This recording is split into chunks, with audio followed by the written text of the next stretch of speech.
So as it turns out, I fundamentally knew everything I needed to know to be a happy, healthy, successful human by the time I finished the 5th grade.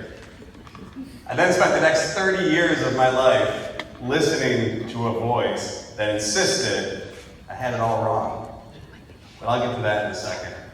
First, I want to take you on my journey, kindergarten through 5th grade. And I have to warn you, I grew up poor. My parents couldn't afford to send me to a private school. I didn't go to elite summer camps. No, I was educated in the public school system.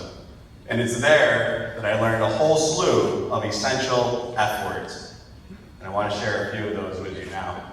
So when I got to kindergarten, it was fun. Teachers read to us, we colored, we did crafts, there was snack time, playtime, even nap time. Kindergarten was fun.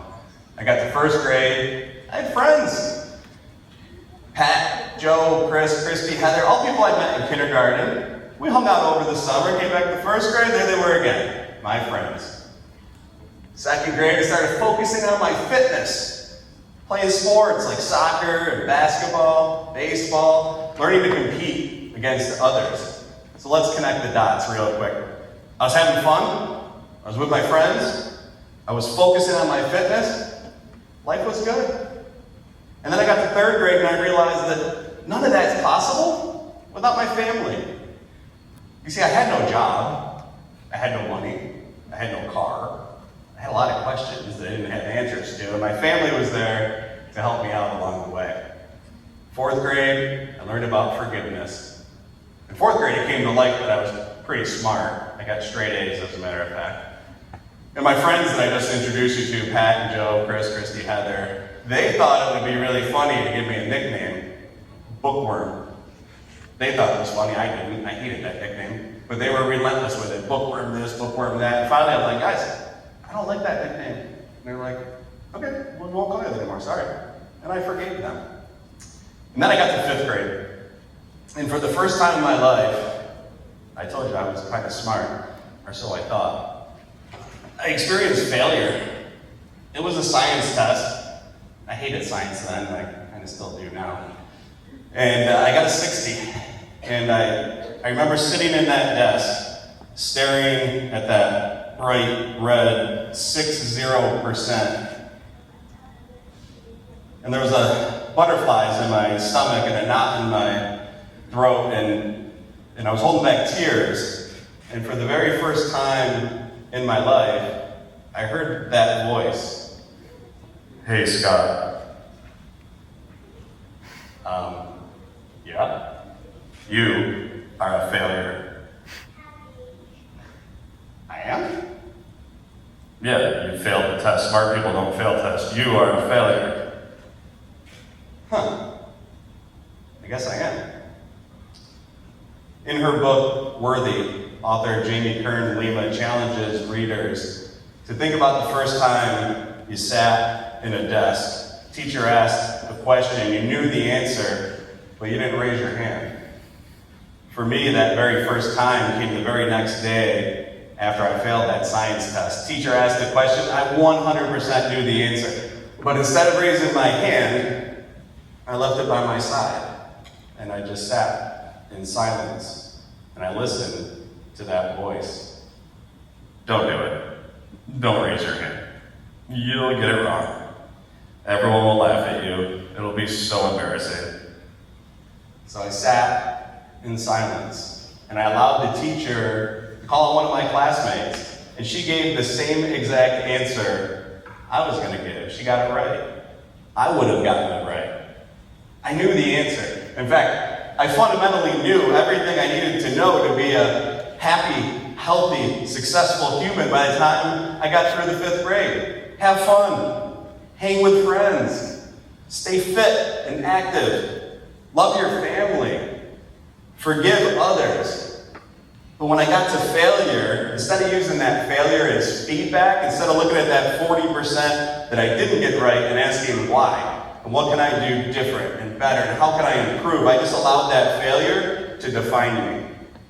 And worse yet, I kept allowing that failure to define me for the next 30 years. Ask a girl to a dance? Don't do it. She'll say no. Apply to a good college? Don't do it. You'll get rejected. Send my resume to a better paying job? Don't bother. They'll pick someone else. Time and time again, I listen to that voice.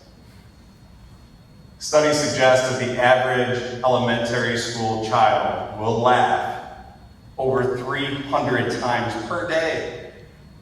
Us adults, we laugh about 15 times per day. The louder we allow that voice to get, the more we listen to it, the more it limits us from being the happy, healthy, successful people that we deserve to be. And see, I thought it was just me. And then I realized that we all live with sin, self-doubt, an inner critic, and negative self-talk. And it wasn't until I heard Tony Robbins say the following, and I'm paraphrasing. He said, "We're all born with a primitive brain. It's from thousands of years ago. It's outdated equipment that sits inside of our skulls. And our brains have two primary functions: keep us running efficiently and keep us safe. And the best way that our brains know to keep us safe is to talk us out of taking a chance or a risk or leaving our comfort zone. But here's the problem. When we never take a chance or a risk or leave our comfort zone, we never get to experience all of the amazing opportunities this life has to offer. We never get to be the happiest, healthiest, most successful versions of ourselves, the people we were destined to be. That voice is never going away. It's always going to be there. But we know that it's robbing us of our unlimited potential. So what do we do about it? Well, we do what we do in 2024. We turn to one of our apps. And apps is an acronym for acknowledge it, prove it wrong, silence it. Shh. And here's how the formula works. We acknowledge it. I hear your voice. I know you're just doing your job. I know you're just trying to protect me. We prove it wrong. But you know what? I have done some things in the past. I have passed tests. People do like me. Shh. I got this. You know what? That voice is never going away. It's inside of all of us. In fact, it's been up here with me this entire time. You are bombing this. Nobody cares what you're saying. You should run off stage now. I hear your voice, but you're wrong. Everybody is still here. They're looking at me. Most of them are still paying attention. Shh. I got this.